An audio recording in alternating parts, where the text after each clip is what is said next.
Okay, shows we are connected to YouTube. So, hello, welcome. Thank you for clicking on the American Doofus Show. Is recorded live before an online audience.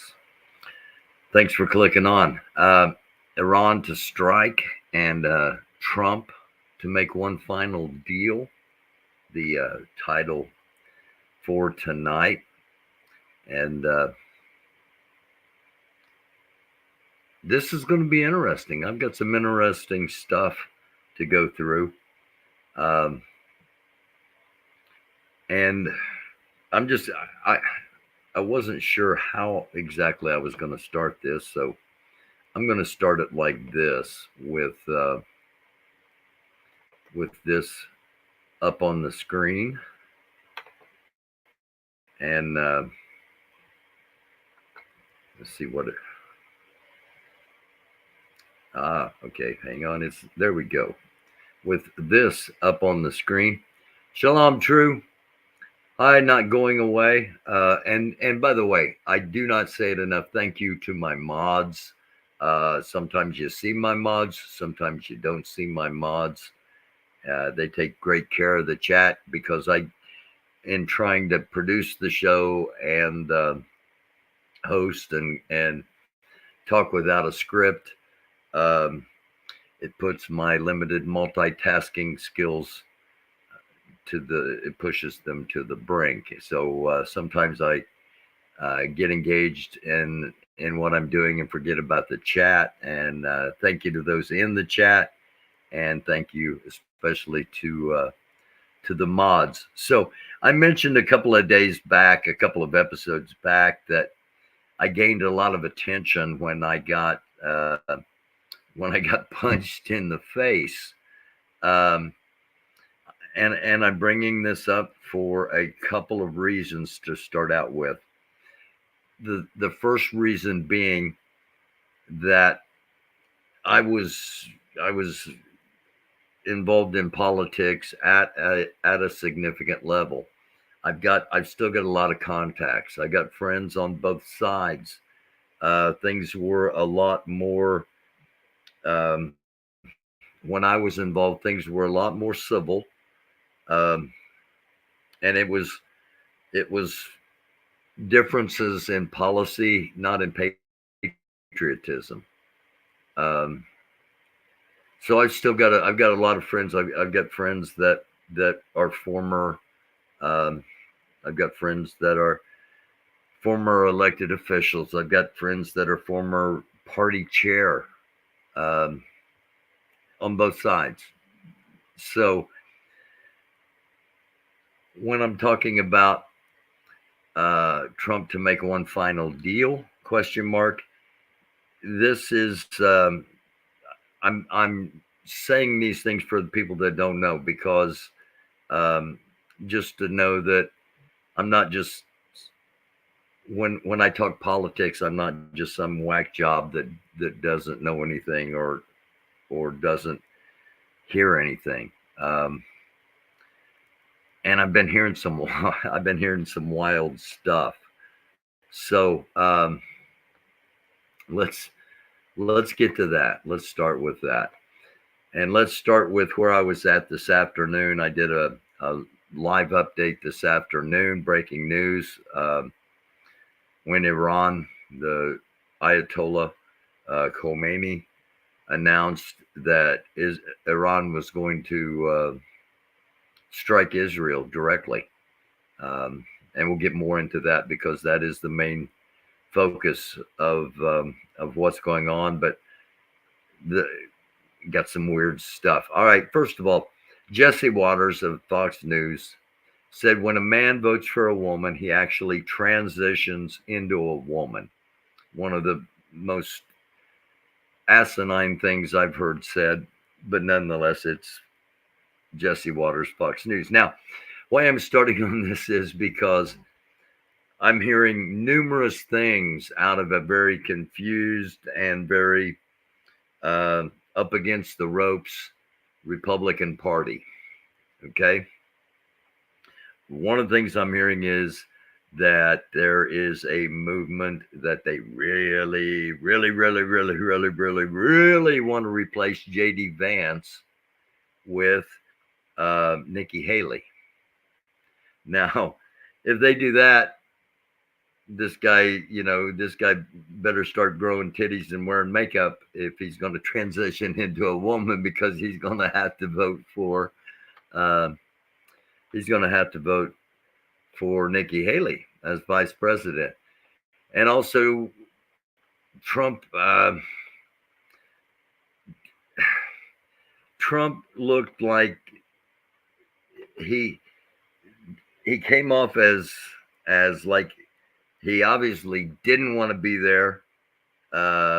He, in my opinion, he felt like he's above things like this, which he shouldn't. But I'm going to play the two clips that I just referenced earlier today. And that's why this decision is important this time. Bad things happen. You said it twice. When you look at J.D. Vance, is he ready on day one?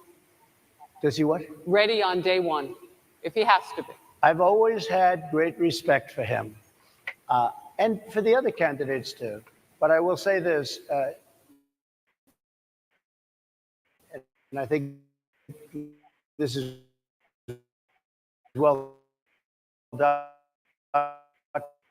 documented.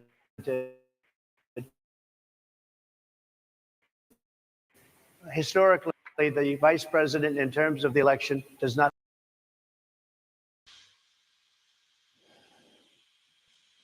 Okay. I just had a glitch there, and I wasn't getting any volume. Another glitch. I wasn't getting any volume. Are you able to hear me? Can you hear me? Hello? I don't know. Maybe you were able to hear me. Well, this is not exactly how I planned for this to go. Hang on a second. Let me. Okay. All right. It shows in the settings. Yes, we hear you. Thank you very much. Not going away. All right. Black Eyed Peas. Yes, thank you. Couldn't hear Trump though. Okay. All right. I'll go back and redo that. Thank you. Because I couldn't hear it either. And I jiggled the wire and all of a sudden had a glitch. So yeah, here's let's go back, make sure we got it up. And that's why this decision is important this time. Bad things happen. You said it twice. When you look at J.D. Vance, is he ready on day one? Does he what? Ready on day one, if he has to be. I've always had great respect for him, and for the other candidates too. But I will say this, and I think this is well documented. Historically, the vice president, in terms of the election, does not have any impact. I mean, virtually no impact. You have 2 or 3 days where there's a lot of commotion as to who, like you're having it on the Democrat side, who it's going to be. And then that dies down, and it's all about the presidential pick. Virtually never has it mattered. Maybe Lyndon Johnson mattered for different reasons of what we're talking about, not for vote reasons, but for political reasons, other political reasons. But historically, the choice of a vice president makes no difference. And that's why this decision. Okay. We've got current Secretary of the Transportation, Pete Buttigieg, coming up talking about this comment. I wanted the guy got shot at 2 weeks ago, and then says it doesn't matter who the vice president is. Also, he should have got a really big bump from getting shot at, and he didn't. I referenced this at the start and was talking about it. I don't know if you heard it or not, but you should get a big bump when something like that happens, and he didn't. Um, and it's almost like maybe he doesn't care. Um, maybe he just doesn't care. They came out, and when I say they, the Trump team came out and disavowed um, Project 2025 and said that it was no more. They had nothing to do with it, despite the fact how many of his past employees were involved in writing it, and JD Vance being an admin on their web page. Um, it's, as I said, the Republicans are on the ropes, and JD Vance isn't helping, and him saying that who the vice president is doesn't matter is his way of trying to say, pay no attention to him. All the focus needs to be on me, and that's not a surprise when it comes to the former president. Um, all right, this is another clip from today, um, and in this, for those that don't know, Vice President Kamala Harris has a mother that um, is of Indian heritage from Southeast Asia, or South Asian uh, nation of India, and a father who is Jamaican and of African descent and is black, and she identifies as both. Um, at times, she has identified more as one than the other, and that's just how it is, whether you like it or not. It's the truth. And yet, when you're in front of a room full of black journalists, on stage with 3 female black journalists, even though one of them is from Fox, who's supposed to be your friend, um, you have to be very careful, and he's not. Follow-up, sir, and then we'll move on to other questions here. Some of your own supporters, including Republicans on Capitol Hill, have labeled Vice President Kamala Harris, who is the first Black and Asian American woman to serve as vice president and be on a major party ticket, as a DEI hire. Is that acceptable language to you? And will you tell those Republicans and those supporters to stop it? How do you define DEI? Go ahead. How do you define diversity, equity, inclusion? Okay, yeah, go ahead. Is that what your definition? That is give me a literally definition the words. then. Would you give me a definition DEI. of that? Give me a definition. Sir, I'm asking you a question, a very direct question. Define it for me, if you I would. just defined it, sir. Do you believe that Vice President Kamala Harris is only on the ticket because she is a black woman? Well, I can say, no, I think it's maybe a little bit different. So I've known her a long time indirectly, not directly very much. And she was always... By the way, notice the water bottles. His water bottle and glass right here. The ABC News correspondent's bottle and glass right here. Remember that coming up. Of Indian heritage, and she was only promoting Indian heritage. I didn't know she was black until a number of years ago when she happened to turn black. And you can hear the crowd laughing in the background. Until a number of years ago when she happened to turn black, and now she wants to be known as black. So I don't know, is she Indian or is she black? She has always identified as a black woman. She went to a historically black college. I respect either one, but she obviously doesn't, because she was Indian all the way, and then all of a sudden she made a turn and she became a black person. Just to be clear, sir, do you believe that I think somebody should look into that too when you continue in a very hostile, nasty tone. It's a direct... Okay, there we go. Did not know she was black until a number of years ago when she happened to turn black, and now she wants to be known as black. Is she Indian or is she black? He shouldn't have went there because the first thing she did was send out a tweet that my dad was Jamaican, your dad was KKK. And all right, the reason I said keep an eye on the water bottle, I don't know if you noticed or not, but take a look at what he does. She turns her head, he grabs her water bottle and tightens it, twists the cap on tight. Um, I have since found out why he would do that, and it's very troubling.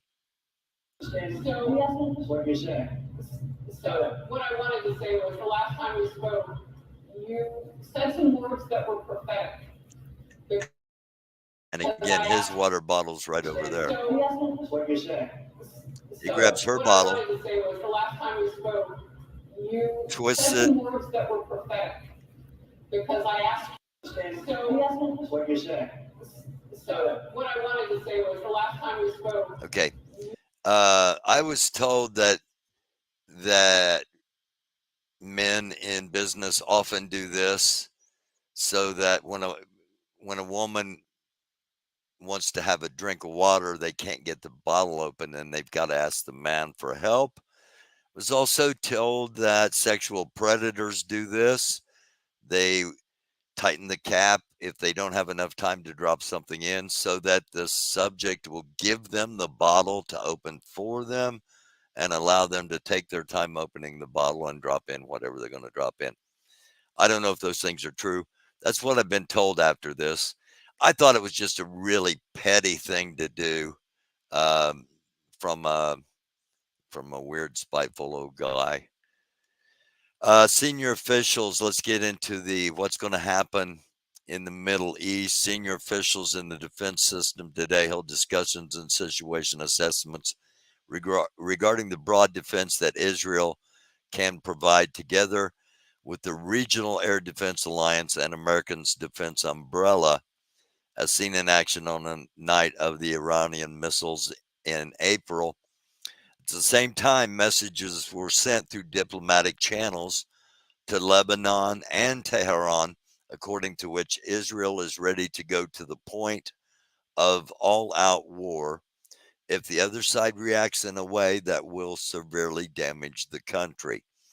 I don't think this is really breaking news to anyone in Iran or anyone in Lebanon that Israel would be ready to go to all-out war.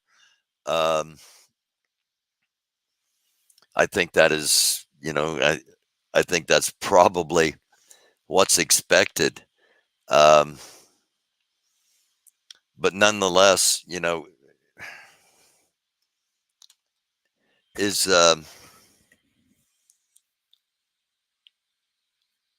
if it happens, if Iran does go into an all-out war, it's not a tit for tat situation. It's not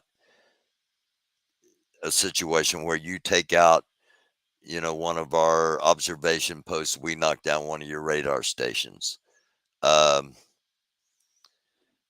If what we're hearing is true, and I believe it is, and what we're hearing is that Iran, Iraq, Syria, Yemen will all be Lebanon, and possibly Gaza if they have any kind of abilities left. Israel getting hit from all sides all at once, and if that does happen, it will bring down their Iron Dome. The Iron Dome has been incredibly effective. It was effective along with the help of fighter pilots the night back in April. But if the amount of drones and missiles and rockets that are expected to come in, there's a significant chance of damage within Israel, which Israel has said if that happens, it's on. And if it's on, obviously, we saw in that statement, the United States will be in. Um, and if we are involved, Russia will get involved. And again, it escalates quickly. Um, and World War III will not be a war fought like any other war, and it may not even be a nuclear war, but it will definitely be a cyber war. And just keep in mind, we are very vulnerable in this country, and you need to be prepared. You need to make sure you got 72 hours, 3 days worth of sustainables, things that you don't have to leave. If it's a situation where all the power goes out, all the communication goes out, your best bet is to just stay where you're at for 72 hours minimum, and then assess the situation. It's going to be hard for people to do if it ever comes to it, and I hope it never comes to it. But we are in that precarious of a place, and I'm not the only one. I'm not the only one saying that. Um,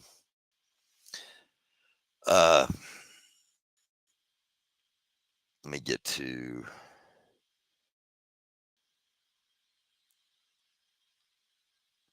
All right. Again, U.S. officials at the Pentagon have said Iran and its allies are going to be launching a large-scale attack on Israel, and it will happen sometime in the next 72 hours.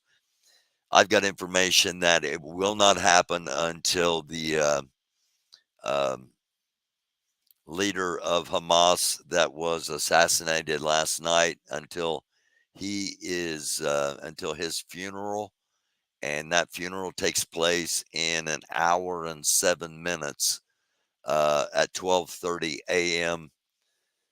Eastern time. Um, Republican Guard source allegedly says that Iran has begun preparations for the retaliation. He added that the retaliation, again, planned to take place after the the after the funeral, which is going to take place at 12:30. It was not supposed to take place till Friday, but that the final order will only be given by um, Khomeini himself. Let me jump back in and show some things here real quick. Again, thank you all for being here. I'm going to try to make it quick so we don't take up any more time than necessary.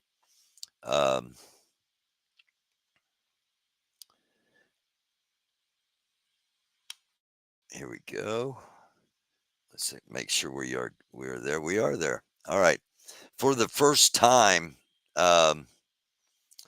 since I think 2023, when they started this book, for the first time, Donald Trump is not favored to win. Kamala Harris has better voting or better betting odds by one penny than Trump, and it's significant. People are starting to put their money on Trump. I mean, on Harris.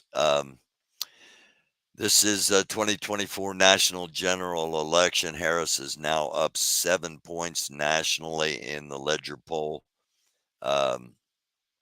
Canadian poll, Canadian-owned polling company polling American people. 48-41 with 5 for Kennedy. That puts it at 94, 1 for West, 1 for Stein, 95-96. So the significance of this poll, Harris is +7 with only 4 percentage points remaining, only 4% undecided. out of those polled, so Trump cannot win. That's a general election poll. That's not um, an electoral college analysis. I want to draw your attention to this. All right, this is um, this is the part where I've got sources on both sides saying, "Hey, don't be surprised if this happens. It's been floated for the past couple of weeks." All right. I heard what they said and I was like, there's no way. There's no way that's going to happen. Two different sources both said, do not be surprised if Trump drops out because he's starting to see that he can't win and he doesn't want to be embarrassed. Thus, the title. I said, because when I heard that, I said, okay, he doesn't want to be embarrassed. He also doesn't want to go to prison. And in my opinion, he's not running for office for the good of America. He's running for office to keep himself out of prison. And they said, yeah, a deal would be struck. And I was told there's nothing in writing. There's nothing um, other than it was floated. Would it be acceptable if Donald Trump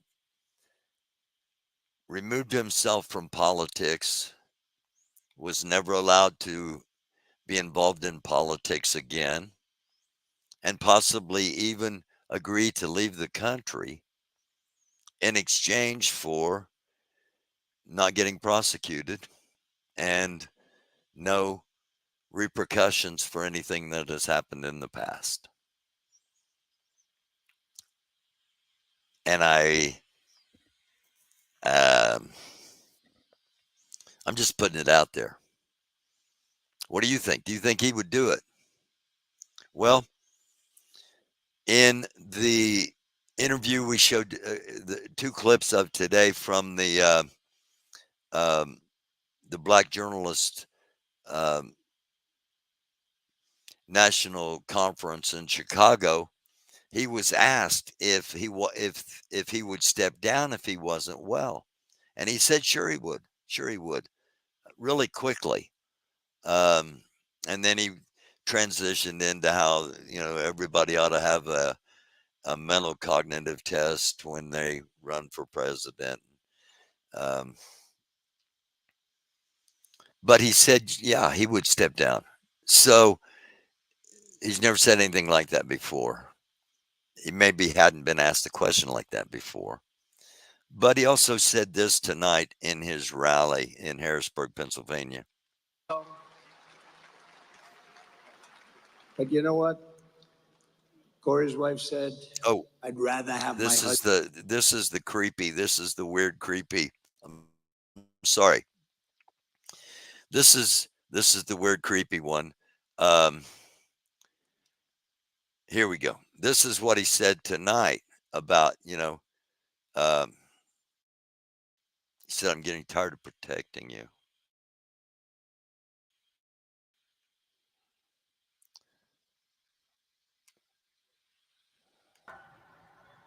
I will always be here. I'll be here. I don't know. I'm getting tired of protecting you. Very weird thing to say if you're not, if dropping out isn't at least on your mind. Um, I will always be Direct here. contradiction. I'll be here. I don't know. I don't I'm know. getting tired of protecting you.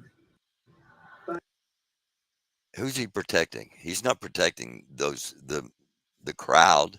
He's not protecting them from anything. He's looking down at the politicians in front of him and he's saying, I'm getting tired of protecting you, because he is protecting a lot of sitting congressmen and senators as long as he is not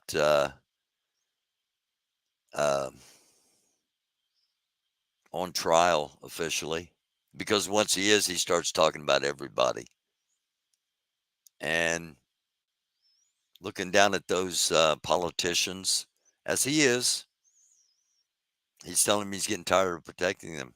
If he makes a deal, somebody's got to go to jail. If he's not going to jail, and that means Ted Cruz, Marjorie Taylor Greene, Boebert, Josh Pencilneck, whatever his name is, Matt Gaetz, on and on and on and on and on. Now, not all of them are sitting in the front row, but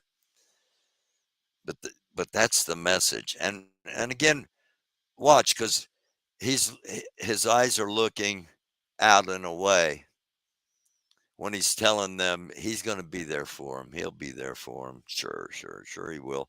And then he goes, I'm getting tired. I'm getting tired of protecting you. And the crowd is like, what do you mean protecting us?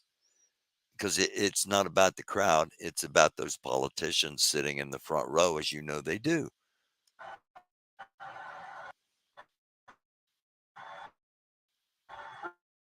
I will always be here. I'll be here, but Maybe he is. Maybe he is getting tired. Maybe he doesn't want to be embarrassed. I'm sure he doesn't want to be embarrassed. But again, I don't think he's going to drop out. Now, J.D. Vance, after Trump's appearance today, while some will try to say it's a great appearance, he killed it. He destroyed himself, not only with his appearance in Chicago, but he lost Pennsylvania in this speech tonight because somebody in Pennsylvania got killed at his event, and he makes a really weird remark about it and turns it into a joke. Pennsylvania people aren't going to like this, and this will get played. But you know what? Corey's wife said, I'd rather have my husband. Isn't that good? I know a lot of wives that would not say that. I'm sorry. They would not say that. Oh. I don't know. Maybe making fun of a widow from 2 weeks ago. The dude got killed at your event. That's not the party of valor and morals and high standards and everything the Republican Party always claimed they were. Okay, I want to show this. Do any of you that are male that have daughters, do you have a single picture like any one of these, let alone all of these? And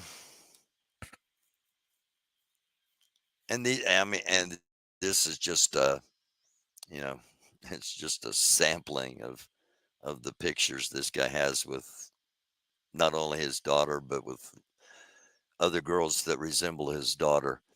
Okay.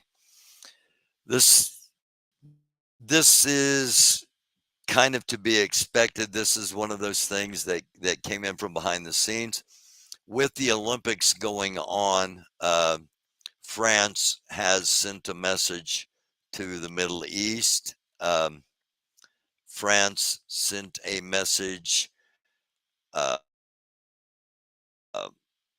Tel Aviv, and it went from Tel Aviv to the Lebanese government and Hezbollah. And they said that France said any response that extends deep into Israel will be met with a violent and crushing response against Hezbollah targets in the southern suburbs of Baalbek and vital facilities in the capital, Beirut. Hezbollah's response to the French was, "We do not have time to de-escalate. Our response has not yet been, our response has not been subject to any rules since the moment of the assassination in the southern suburb, and what we have will be revealed in the coming hours." And that was at 6:46 this evening. So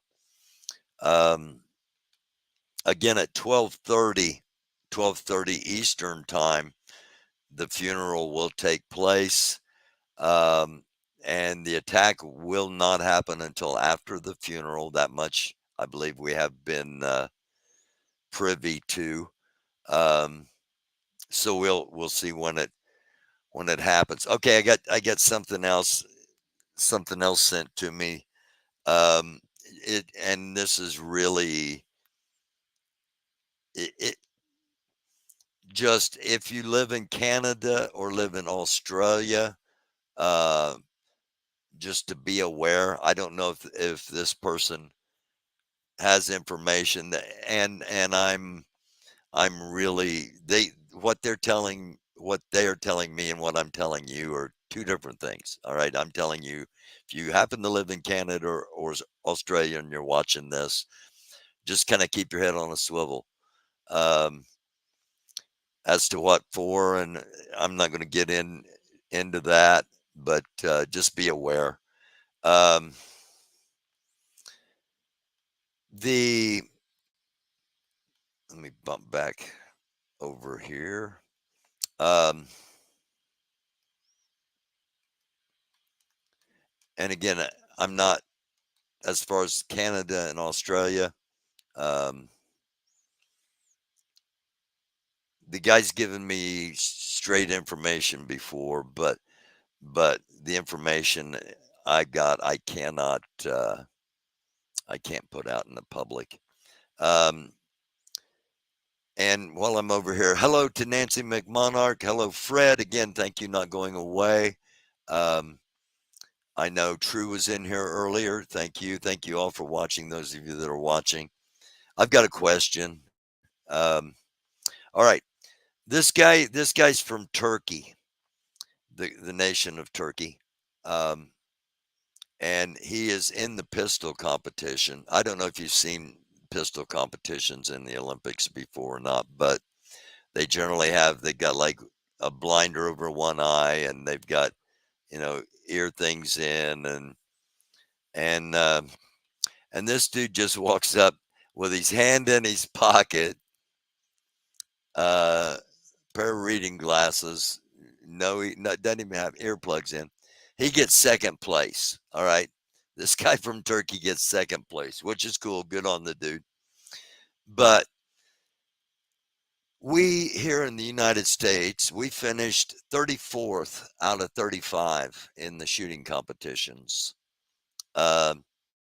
We've got, in our country, there's almost 6 guns per person, including little bitty tiny babies. We've got Army, Navy, Air Force, Marines, SEAL teams, gun clubs. You'd think we would somehow be better shooters than 34th out of 35. So I don't, maybe we ought to not get into any wars. And this dude from Turkey, if he's an example, we don't want to mess with Turkey, evidently, because I guess if they got serious and started using the technology and the equipment everybody else uses, they might win just everything. Who knows? Okay. There is, as I said, the Republican Party is on the ropes. There is discord, and we'll just read through it.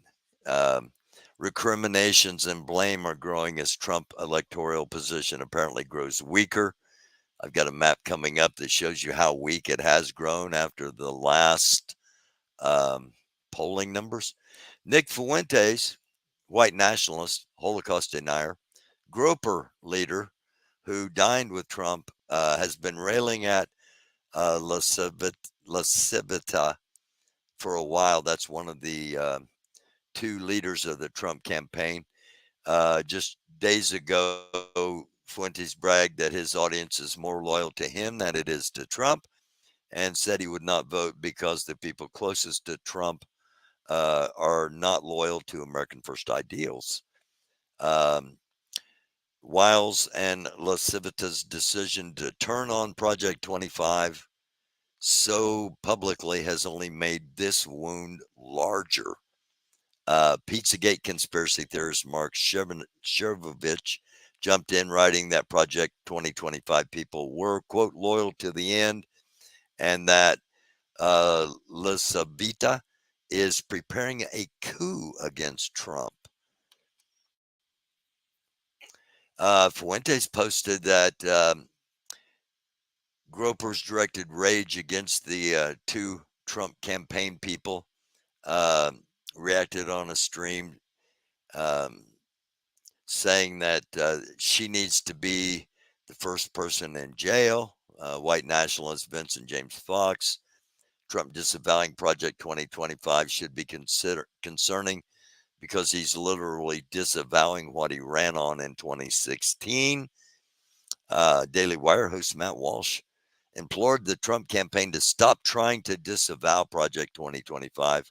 Again, if you don't know, they basically said that Trump had nothing to do with it, that it had been terminated, that the two people that were involved were terminated, and if anybody tried to do anything, they were going to be met with serious trouble. So, okay. Molly Hemingway claimed the Trump campaign was bowing to left-wing media lies on Fox News. And noted extremist Pedro Gonzalez criticized the decision. So, again, not all of MAGA is on the side of 2025. There's somebody named Cat Turd, and you would assume in a party of weird that somebody named Cat Turd would have significant influence. He wrote the Heritage Foundation doesn't get to write this dumb 2025 project and get to pretend it's Trump idea or something. So Trump meme leader simply wrote,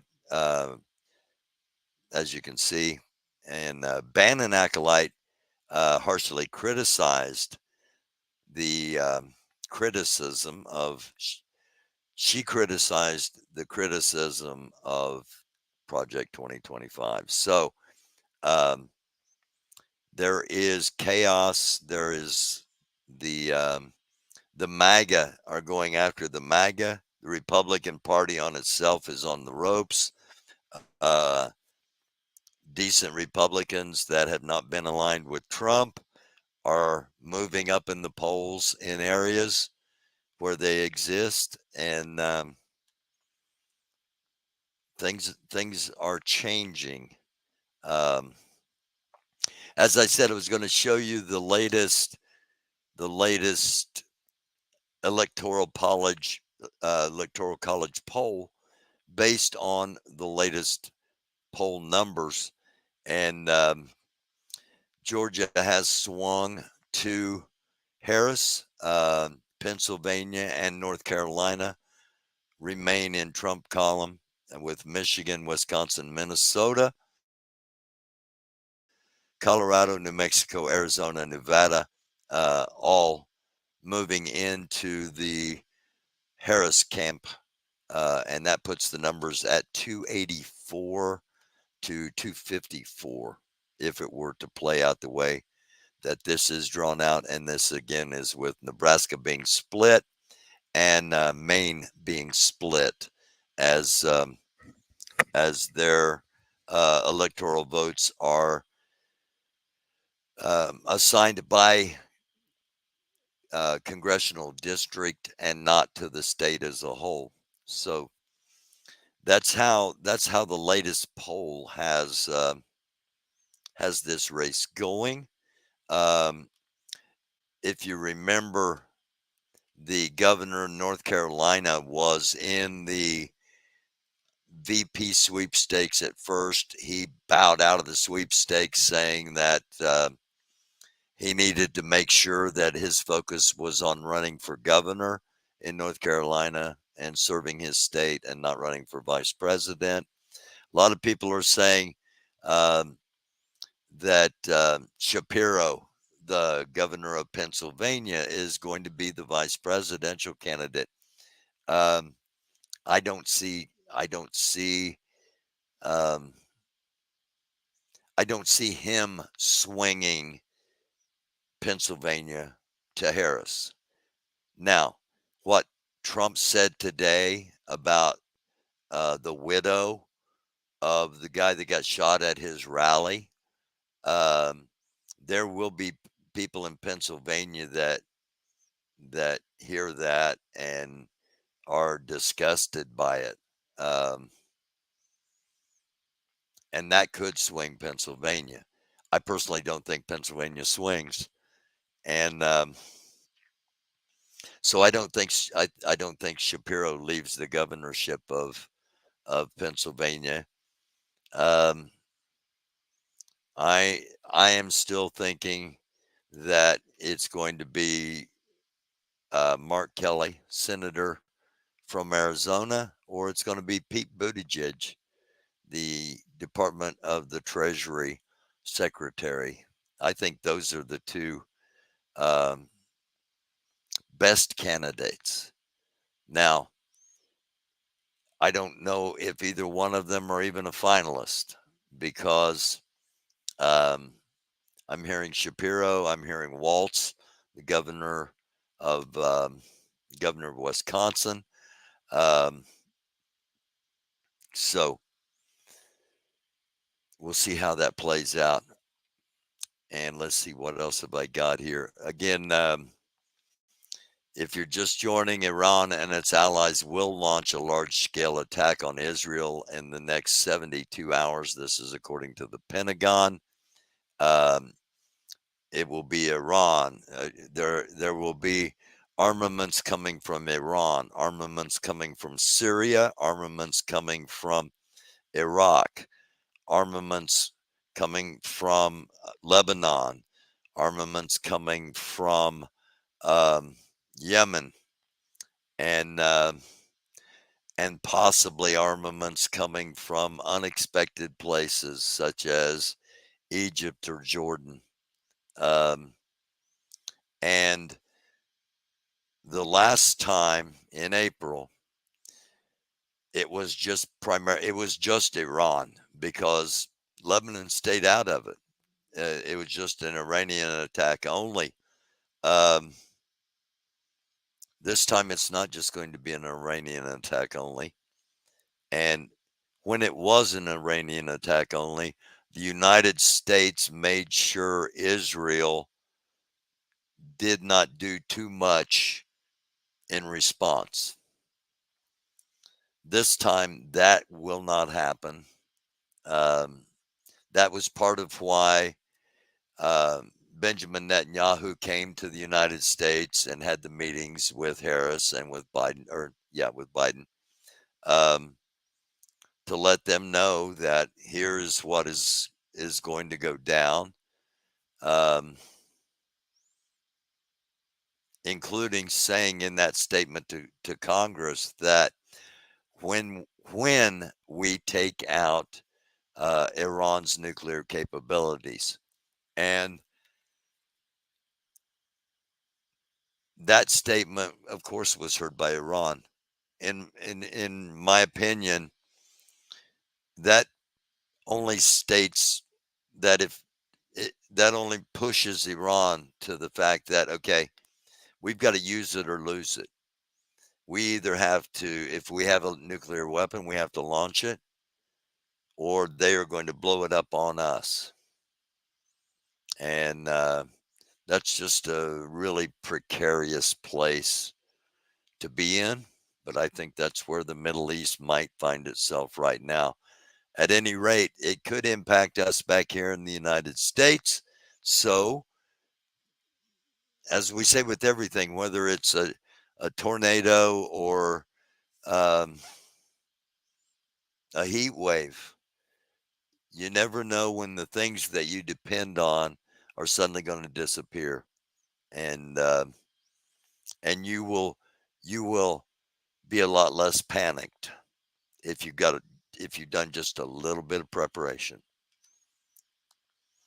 Again,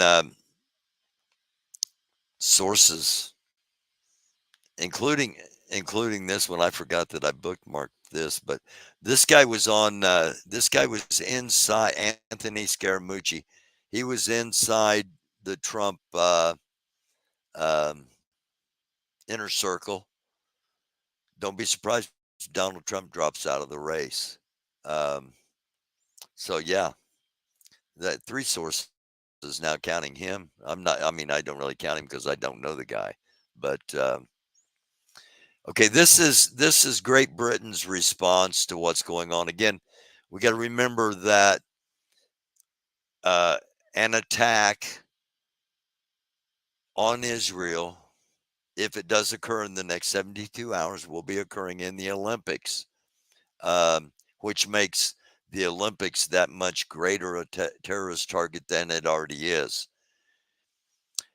The United Kingdom is saying they're asking Iran not to obliterate Israel, at the same time threatening that they will sacrifice their basically their capabilities in defense of Israel. So I don't know if it's just going to be Israel and the United States. If the UK or France actually does get involved, if it comes to it, or if they decide to wait and focus on backing Ukraine against Russia, because all of a sudden you've got different engagements opened up. This is Iran's foreign minister, and he issued a notice to Qatar and Saudi Arabia that there will soon be a military operation launched against Israel, and warned them that their airspace is not to be used against Iran. Again, if you remember back in April, Saudi Arabia and Jordan both let U.S. fighters and Israeli fighters into their airspace to intercept incoming the slower incoming ballistic missiles and the subsonic rockets. So this time Iran is saying, you better not let that happen. You better let our stuff go through. And Saudi Arabia knows that if they do not, if they go against Iran, Iran is probably going to blow up their oil fields, and things get crazy really quickly. The Houthi leader has said that they will be part of the Iranian response. This came in 3 hours ago. And the last thing I want to talk about, I haven't mentioned it at all tonight, is Venezuela. We talked the past couple of episodes about Venezuela and about how they conducted an election, and their president, their sitting president, according to the election exit polls, was running roughly 30 to 70 against him. So they stopped the ballots. They stopped the election. He said they had an immediate count because it was all done digitally, and that he won, and that his major opponent, he won with 51%. His opponent got 44%. And then the 8 other candidates on the ballot all got 4.6%. Add that all up, it's like 139% of an election where only 100% of the people vote, allegedly. So this guy is under tremendous pressure from the world to step down or to show the actual voting results, which he's not going to do. So he's trying to distract and buy time. He's also trying to arrest the opposition leader and the opposition candidate for president, as well as arresting many election workers, trying desperately to cover up. How desperate? This. Elon Musk, quien se mete conmigo se seca. Quien se mete con Venezuela se seca. Elon Musk. ¿Quieres pelea? Vamos a darle, Elon Musk. Estoy listo. Soy. He's challenging Elon Musk to a fight. Hijo de Bolívar y de Chávez. No te tengo miedo, Elon Musk. Vamos a dar, pues, donde quiera.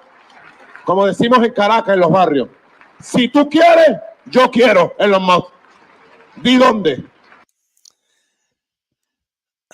This is not the behavior of sane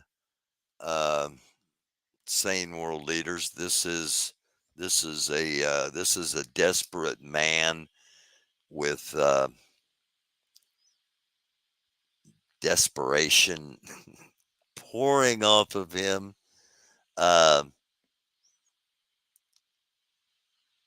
Elon Musk, he wants to fight Elon, and of course Musk's, he says he accepts, and he says he'll chicken out. And Musk says the stakes are if Musk beats him, then he steps down as president, and if he beats Musk, then Musk gives him a free flight to the moon.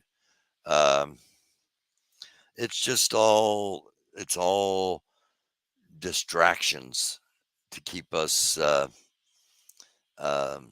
not us, because we're not getting ready to possibly hang this dude as some people in Venezuela are. There are people, I'm certain, prepared to do whatever it takes to get their hands on this guy.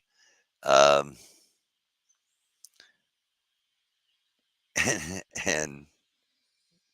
the focus is he wants to have a fist fight with Elon Musk. The weirdness doesn't stop. The weirdness doesn't stop. So again, Iran's going to be striking sometime in the next 72 hours. That clock will officially start here in about 30 minutes at 12:30 our time. Well, no, it'll be after that, but that's when the funeral starts at 12:30 a.m. When the funeral is over, that's when the clock will start. Anytime after that, allegedly, when Ayatollah Khomeini gives his word, it's supposedly on. And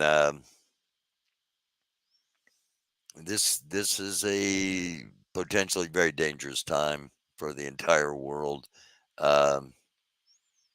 Again, I'm hoping that there aren't nuclear devices used, because once that precedent has been reset, they haven't been used since 1945. Once that precedent is reset, it will be a lot easier option to pursue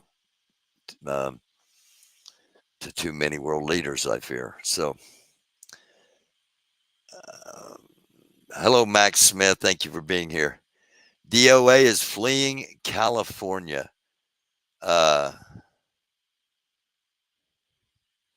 It's not going to be Mark Kelly.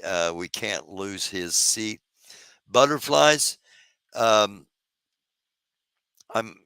It depends on how it works per state. sometimes like with Kelly being a Democrat, if he would go to the vice presidency, the Democratic Party appoints a replacement to fill out the term. Other states require special elections. So, yeah, I agree with you. And again, I don't know. I don't know what the rules would be with him in um Arizona. When I first heard his name, the first thing I said was, "Well, you can't afford the Senate seat." So, but I haven't investigated to see what the process would be. That's why Buttigieg is, that's why Buttigieg is my personal um, inside pick, because you're not taking away a governorship, you're not taking away a Senate seat, um, and you're putting somebody on the ticket that is incredibly bright and would be a smiling assassin verbally in debates and in appearances, and would not be a a he's not going to be a crap show. You're not going to get a lot of memes. Uh, he's one of the most solid politicians that he's one of the most solid politicians on the national level to ever come out of Indiana. Okay, and there aren't that many of us. um, at the same time, when you look at the demographics, when you look at the actual voting um, voting pool, you need to win white men, a portion of white men, and Tim Walz is the guy to do that. Um, and that's just there are too many racists, there are too many sexists, there are too many um, homophobics, um, and you wouldn't know Pete was gay if he hadn't been honest about it, because he, you know it's not like Randy Rainbow. I'm just being real here, but it would be used against him, and it has been used against him. And at the same time, he won the Iowa primary back in 2020 when Bernie was running, and when Bernie was winning, and all the candidates got together and decided they'd all drop out and Joe Biden would win. Um, I'm sure none of you remember all that, and that's in the past, but twice it happened to Bernie, just saying. And that will be a thing with Pete. So Tim Walz is the safe pick. Pete is the best pick for having somebody that um, is ready on day one if necessary. Because let's face it, if Kamala Harris becomes Madam President, there are going to be a lot of people trying to get rid of her, just like there were those constantly trying to get rid of Obama. It's just the way it is. So,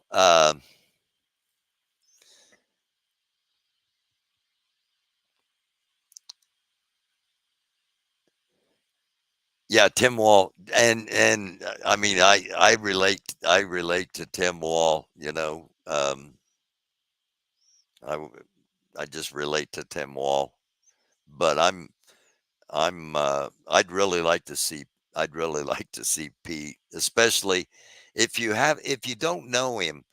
Um, take 15 minutes and watch him on The Daily Show with Jon Stewart.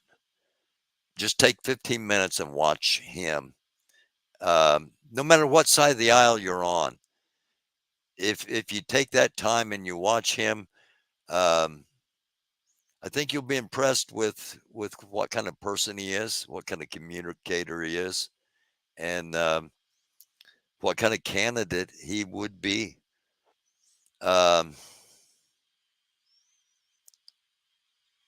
Toby and Kelly.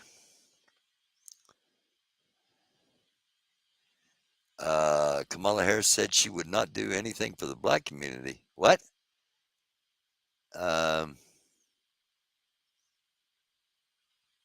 haven't heard her say that she wouldn't do anything for the black community. Nancy McMonarch, no, Pete's not swishy, and I'm in California, so I can't really gauge, but I suspect some of the swing voters might not want a gay VP.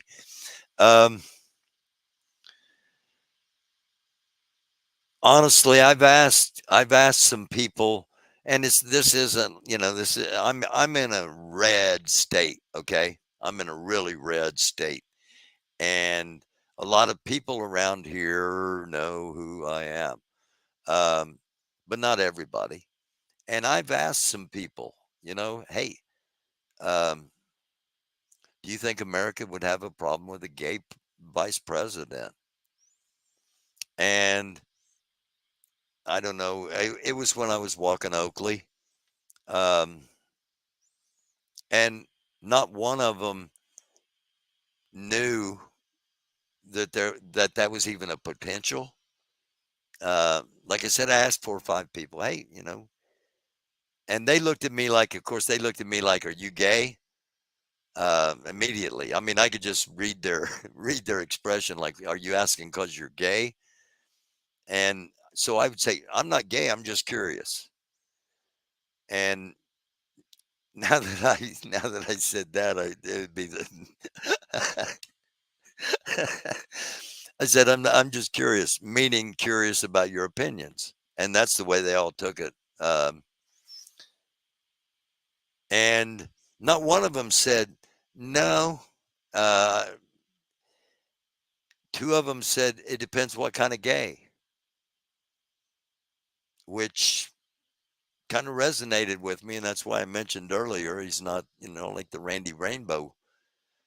What kind of gay? And again, that's not really a woke attitude or anything, but it is more accepting than I kind of anticipated. I had one guy say, I wouldn't care I don't care who it is, as long as it's not the other guys, meaning Trump and Vance. So again, Wall will be the safe pick.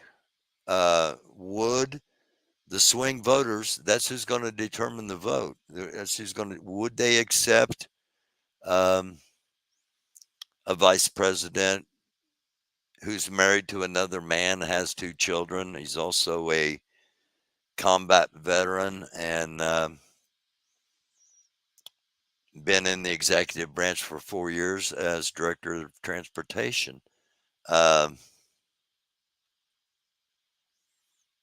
know it's being polled. It's being polled like crazy, for real, not just me, randomly talking to people. I should have taken my phone. I may do that. Tomorrow. If Oakley and I walk, I'll take my phone and see if I can get some people to give me some online opinions. Give me some opinions I can either play on here live or record it. So, I was planning on doing a 30-minute show. It's now an hour and 10 minutes long. That happens. I thank you all for hanging out. I thank you all for watching. Probably be on tomorrow night because I'm imagining sometime between now, it's 10 after 12, sometime between now and midnight, in the next 23 hours and 50 minutes at some point, Iran and its allies will be launching a massive attack on Israel that would potentially impact not only the Middle East, the Olympics, um, the supply chain, the price of oil. Um, a lot of things could just suddenly start spiraling in an upward direction or a downward direction. And again, just try to be as prepared as you possibly can, because if you're prepared, you're not as apt to panic, or at least panic as much. And that's kind of what we try to do here, is just inform you, give you things to think about. Don't tell you how to think or what to think, not telling you what to do to prepare. That, we don't know. Have no idea what works for you. You do. Try to do it. I love y'all. See you probably tomorrow night, definitely Friday night with Chris. And until then, uh, namaste, peace. May God bless each and every one of you that so accept such blessings. And may God have mercy on the United States of America. We need it. And on the world.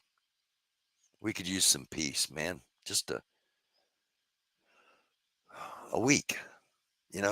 Take 2 weeks during the Olympics and everybody just be peaceful. But it's just the opposite. We're at the brink. We're at the precipice. Things could just totally collapse. But I'm not going to act like it's going to happen. I don't want you to act like it's going to happen. Be positive. Love each other. It's a dark world. Be a light. See you next time.